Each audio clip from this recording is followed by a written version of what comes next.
Hi everyone, this is Sarah Faye of Roots and Resonance. I've been called to record this video for you as my seasonal offering, moving into the middle of October now, near late October, heading into what is ancestrally known as Samhain, here in the north of the UK, and indeed, of course, many of the Celtic countries. That Samhain, being ancestrally revered from what we know, is a time of honouring the dead, honouring the final harvest of the land, and the richness of medicinal plants, of food plants, of nourishment available to us during this time, the kind of last window of harvest really, which feels very nourishing and supportive for the more challenging aspects of this season, which Samhain, really, with many of its customs and traditions, made space for the trickster energy that we now know, of course, as Halloween. The playful energy, the shadowy, liminal, darker parts of not only ourselves and our culture, but also of nature, of the land, of the cycles of life, and of course the all-important necessary cycle of death and rebirth, whether that's spiritual, metaphorical, or literal. And I've been thinking a lot about ceremony and the function of ceremony, and I think for me really to try and make it as concise as possible, which is very difficult because obviously it's a massive study, a massive topic that you could write, huge books about, and there are incredible books and lots of articles out there, no doubt, that dig deeper. But for now, moving into 12 months of holding ceremonial space for others, as the wheel turns once again towards Samhain, a beginning and an ending, which I'm feeling really profoundly at the moment, honouring that sense of kind of ending up accidentally in a position of holding space for others as well as for myself during the seasons and my own journey,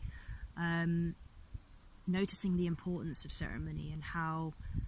incredibly powerful it can be in such simple ways to bring people together, or to bring people back home to themselves and to their surroundings during times perhaps where disconnect and distance from not only our bodies and our well-being and our health and our emotions, but also our landscape, and how profoundly we are a part of the place that we live or spend most of our time, and how that affects us and influences us, and the many different ways we can experience that. And so ceremony feels like it really allows for some of those energies to exist, but also bringing in the individual, the personal, into that space safely held for expression or release, which is something that I will be holding space for in my next circle on the 2nd of November here in Hebden Bridge, the Samhain Circle Gathering, which we'll be exploring for the first time sacred techniques such as ecstatic dance and ecstatic movement, something used to alter consciousness, but generally, I can say what it's used for and how it can be used, but ultimately your personal experience of that is what matters. So opening that up for people to explore what that means to them at this time, and to be completely authentic to themselves, to allow whatever the music, which will be sort of seasonally, energetically themed to this kind of darker time of year, to allow that to be with us and move through us. And of course the shadow, as I feel many of the customs and traditions that surround Samhain show for us, is that the taboo parts of ourselves, or parts of our communities, or parts of even the global picture that we're seeing right now, the shadows, the images or the things that we see happening in the world that repel us or lead us to feeling rage or grief, or the parts of ourselves that through most of our lives they get relegated to the edge of our being, they get pushed away or ignored or neglected. The primal parts, the wild parts, our desire, our eroticism, our our pain, our grief, some of which we might not even know the origins of, some of which may even literally belong to our ancestors and those who came before us. And withholding those powerful feelings, as animistic people across the world have believed, and modern science and psychology is beginning to really delve into in certain more kind of radical forms of research, that by neglecting those emotions and not allowing space for those parts of ourselves to be, we can potentially end up with mental or physical illness, or debilitating conditions that are chronic or that develop later in our lives. And there's a lot of research supporting that, around gut health and heart health and so on, and the presence of neurons in the brain and the heart, something which I believe I've explored before in these videos, and how powerful those messages, even through the framework of modern science, can be in expanding our consciousness. So, Samhain, a time traditionally to allow the playful trickster energy, the kind of wildness, the parts of ourselves that might seem disruptive if they were present too much. That in a way, you know, practices like ecstatic dance and drumming and altered consciousness states, safely guided and held within a window of time that also is opened and closed, so we can go back into our lives, having released, having explored, and perhaps noticing our dreams after the event, noticing what happens around us, and still being with some of that energy, but knowing that once we've experienced that ceremony, that we have tapped into something deep and important that was also well held, and that we are grounded in our lives afterwards. All of that feels important, and indeed, to our ancestors, vital for any kind of returning of the community or reconnection of the community, as well as also for the most likely for the tending of existing relationships in that community, and for the tending of relationships between the community and the wider landscape, or other communities, for example. And so as I record this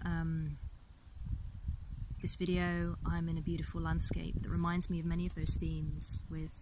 and the themes of wounding, and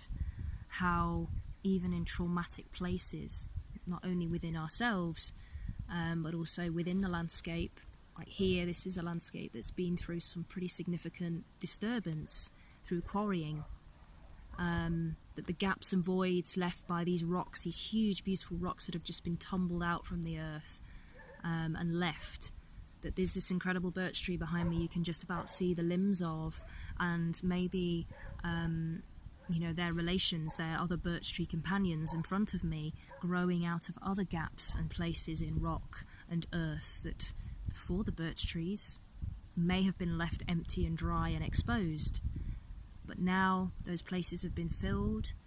new life is forming, there's different types of moss and grass and plant life, there's wonderful, nutritious, sweet bilberries that I've had loads of this summer growing here, so humankind can also benefit from that fruitfulness, from the land's recovery and healing. And of course the birch tree is a fantastic reminder of how even in scarred landscapes, from mining, from quarrying and so on, that new life can come, new energy can come, healing can come, and the roots of the birch tree, one of the first plants to come to spaces that have been scarred or traumatized, brings about fresh soil very quickly to allow life to grow. So the healing message of the landscape right now is very strong, and once we tune into that, it can be an incredible source of comfort, and it has been for me, and I hope for you also on your journey through the seasons, wherever you live in the world, or through your own natural landscape, how the plant companions, the rock companions, the other beings,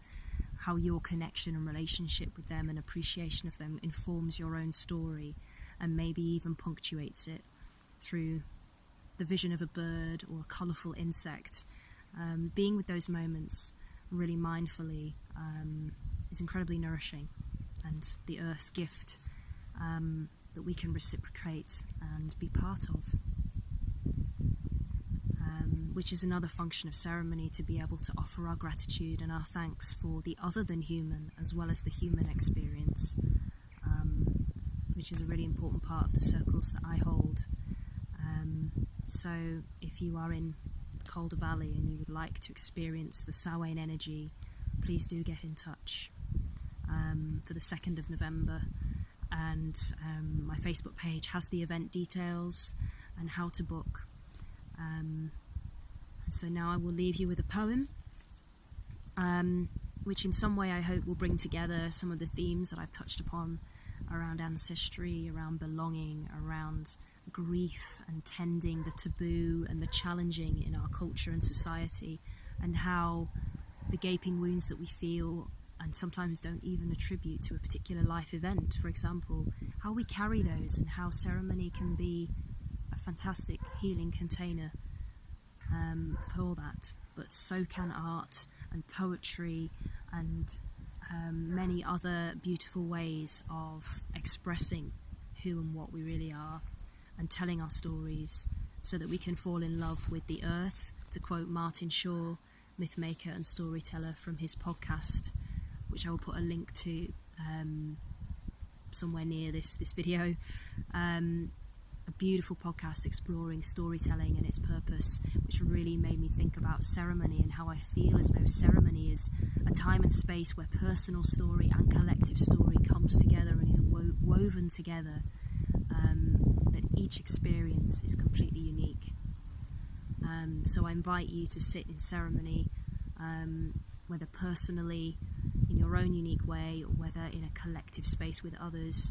to explore your story right now and to really give space for that. And so here's some of mine, which this poem was written during a trip to the Devon Valley in Cumbria, which I have sort of a few hundred years of ancestry in Cumbria, and it's a place that I'm really learning to reconnect with now as an adult from my childhood experiences, which were often very challenging, and somehow that landscape felt quite hostile to me for a while, regardless of its renowned beauty. But I had this really deeply connecting experience of connecting directly to the bones of the land and the earth and the rivers there, which also brought me into real gratitude for the people in my life now and the people that have made me, the ancestors of body and of spirit.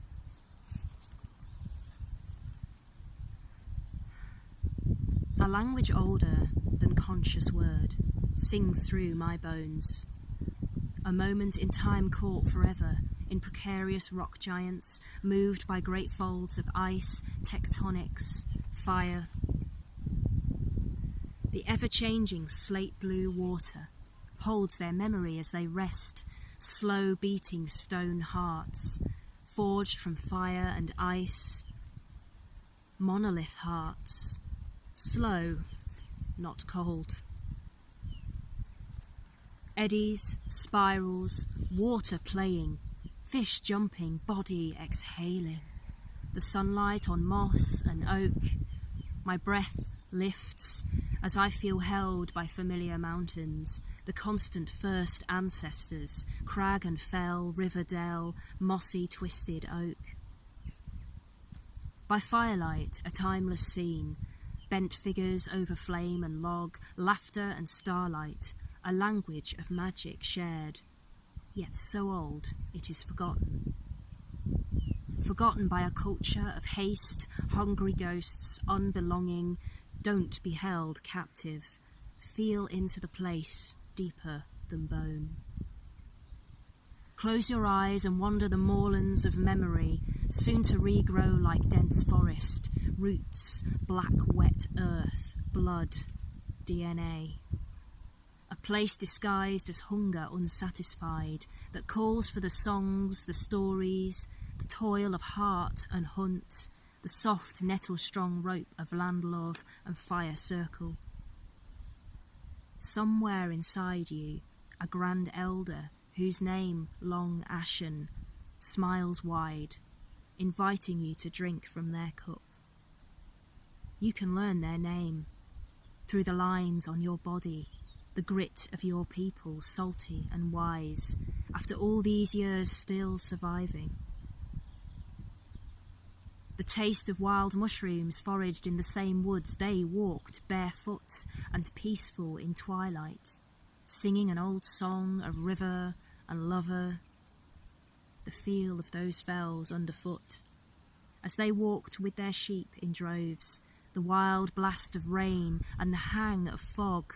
the sunbeams bursting through cloud. Like you, they first met this landscape with the same beat of your heart inside theirs, their story within you, their hearth fire for you.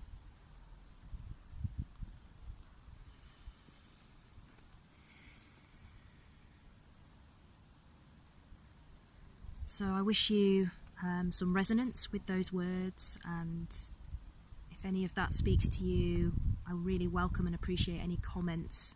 on social media, on my Facebook Roots and Resonance page, my Instagram Roots and Resonance of the same name. And if you're drawn to come into ceremony with me in Hebden Bridge, please do email me to inquire about a place. And those of you who cannot be in ceremony with me, of course, I wish you a beautiful, bountiful and deeply nourishing autumn, that whatever you carry can be held by your wise and ancient ancestors. Go well.